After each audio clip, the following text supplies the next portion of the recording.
really a fantastic quote. He said, going to prison is just something, he said, going to prison is like going to the DMV. He said, it's just something you have to do. And I think that, the way he got involved and that mindset is sort of how I got involved, where I just accepted it as fact that it was going to happen one day. And that's what I signed up for. And, it doesn't mean I'm going to court prison. And I certainly, I'm not doing anything that would remotely get me to prison these days. But when I got involved, it was something I did accept as part of being a part of the movement. Because if the sense of urgency that we all claimed we had towards what happens to non-human animals, if we actually believed it, it's very likely that a lot of us would end up in prison one day. And I think that's kind of a part of a movement that tragically, in large part, has been lost with the fear-mongering that surrounds the Animal Enterprise Terrorism Act. And it is a very emotional subject. And people talk about fear, but nobody really talks about numbers.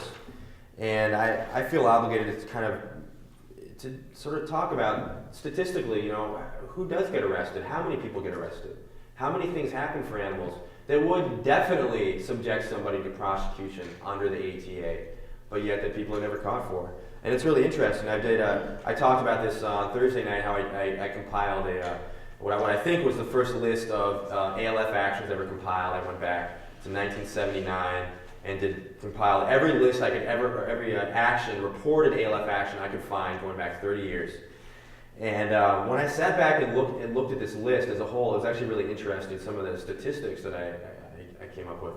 I counted something like over 1,300 ALF actions since 1979.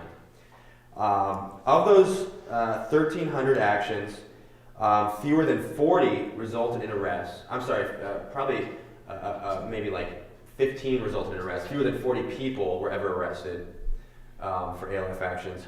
And only a small handful of those people arrested actually resulted in any kind of substantial prison time.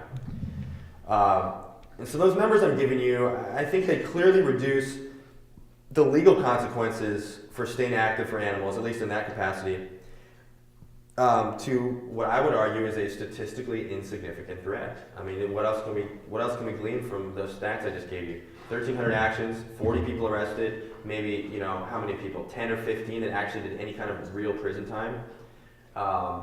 Just run the numbers. So again, the only kind of activism or the only kind of response to the ATA I personally will ever endorse is something that translates into doing more for animals, not less.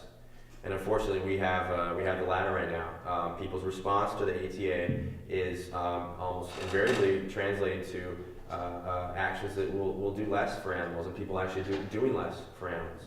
And I think it's really upsetting. So I'm not going to advocate a defensive stance. Maybe the best defense is a good offense, and by that I mean maybe the best defense against this is everybody in this room going out there and doing more for animals.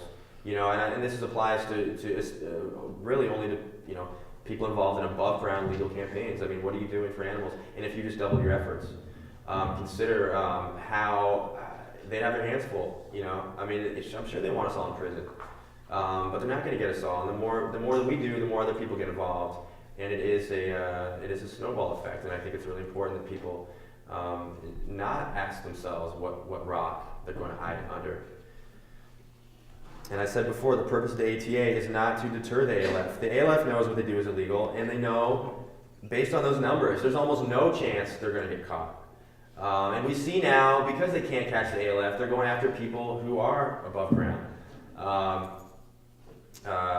Myself, for example, my house got raided by the FBI a month ago. I haven't done anything illegal since 1997. But because I do talks like this, and I'll put myself out there, as needed. And maybe, they think I'm a visible person, so they're going to go after me, and that seems to be what happened. They were ostensibly investigating a raid of a laboratory going back over 5 years in Iowa. And that was the pretext under which they were able to raid my house and take almost everything I owned. And that was directly a direct effect of the fact that they can't catch the people that carried out the action they were investigating. So they go after people like myself, people like us. And we, as evidenced by that situation, we are the targets of the Animal Enterprise Terrorism Act. It's not the people that are working underground, it's people like us. That's what they want. They want us to be afraid. That's the intention of the ATA. It's putting that cop inside of our heads, and that one that has us questioning our every single move. Can I pick up this piece of literature from the table? Is it even legal for me to have this piece of literature? Am I going to get put on the list by showing up at a talk like this? This mythical list. I'm so sick of hearing about this goddamn list. I want to see this list. I don't think it exists. But the specter of the list, it's like some big, black binder somewhere with the words "the list" on it that has the names of all of us. Who cares? If everything gets you on the list, that means everyone's in the list. So who the fuck cares about the list? But it's those cops that have us questioning our every move, and they're telling us to err on those cops that, that little voice in your head that says always err on the side of safety. Instead of increasing your efficacy as an activist. Our focus seems to be primarily when we look at the signs of the freedom that we've lost. We look for, are there prison bars in front of us? Are we in prison? That seems to be how we gauge whether or not we've lost our freedom. I think that we're not looking at that voice inside of our heads when we ignore those kind of intangibles that neutralize us much more or as much as prison bars. And we need to look at both kinds of freedom that we've lost. The psychological freedom that comes from not having to question ourselves all the time, not having to ask ourselves that we can come to a conference or go to a protest. That's the kind of freedom that you don't know you've lost may just be the worst of all. I knew when I was in prison, I knew I wasn't free. But at least I knew it. I'd much rather be that person than somebody who sits inside their house, is afraid to look at a direct action-based website or pick up a zine, but doesn't and thinks they're doing the right thing and doesn't realize that they've just become duped by one of the biggest frauds in activist movements right now, because they rule by fear much more than they rule by bullet. I've only had a gun put in my face by a cop one time. But I've had them try to make me afraid on a daily basis. Think about that. So the way you resist the ATA, I would argue, is to locate that cop that's inside your head. It's inside my head too, I'm not going to lie. And kill it. Do your best to kill it. And act in a way that, no matter what happens, we can at least, live with some kind of dignity, knowing that at least we did something. At least we didn't lay down and die. That's all I got. Thank you. The comparisons abroad, like say the United Kingdom, they have a law such as the antisocial law. I just feel like a lot of people in other countries have an attitude that's a lot more,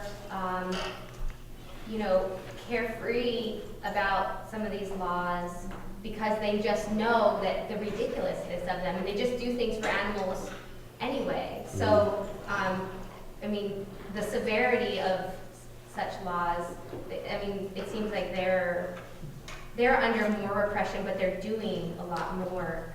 Right, isn't it interesting? It's like an inverse correlation. It's absolutely true. ATA is nothing compared to some laws that exist in other countries. And without the benefit of being versed in all those laws, I do know that, it's very clear that other countries that face much more severe repression than we do are doing a lot more for animals.